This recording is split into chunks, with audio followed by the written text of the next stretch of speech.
ultimately half the world is operating on negative rates and half the rest of them is operating at zero rates, and governments keep printing money.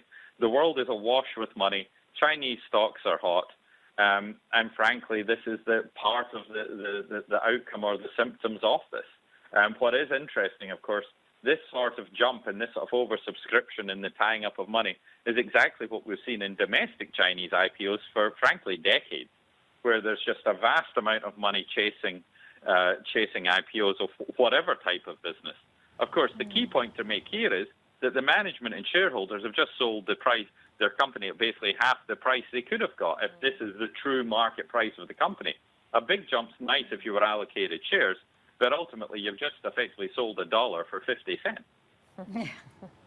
Fraser, there's another part to the story, though, that just fascinates me. I mean, here we are talking about a company listing that's not a tech company for a change, but generating all this enthusiasm. And when you think about how much we talk about the political risks in Hong Kong, yet in terms of listings and what's taking place in their capital market, it has just been a stellar last few months. So how do you reconcile these two factors? Well, I don't think you do reconcile them. I think you simply have this bifurcation in Hong Kong that you can have. And remember, finance is basically the only growth sector in Hong Kong, in the Hong Kong economy.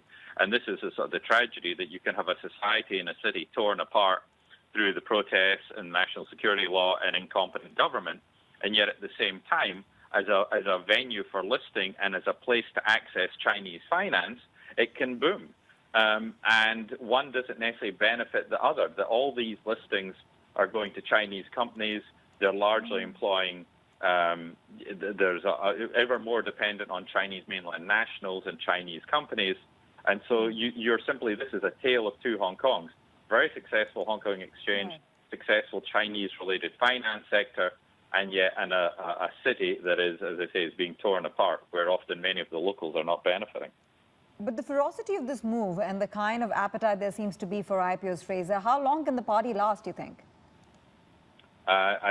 Generally longer than we think, but at some point something triggers a sort of a reversal. I don't think we're there yet, though. There's certainly plenty of companies who could look to come back to Hong Kong from the States as the rhetoric ratchets up. I think, I think the big question is, will the U.S. move on simply capital flows into Chinese companies? I think that's the real worry. They've done some tentative moves with the Thrift Board and some others, and while they're going against Chinese companies listing in the U.S., they're not stopping U.S. investors from investing in Chinese companies. If you start to see just more restrictions there, you've already seen some sanctions on Xinjiang-based companies, and that's impacting some flows into the very, very small flows just into those companies.